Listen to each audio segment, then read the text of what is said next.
Hello everyone, today we will talk about how to fix or how to solve the problem of exited account on the application of Snapchat. You will go to settings. Here you will go to apps, default apps, app settings. In this list you will scrolling down until you find this window here of Snapchat and you will click. Then in this page of app info you will go to first stop and you will click OK.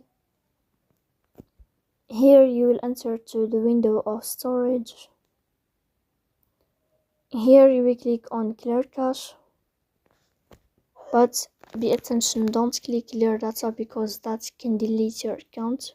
Don't click here because that can delete your account of a Snapchat. So please don't forget to support us by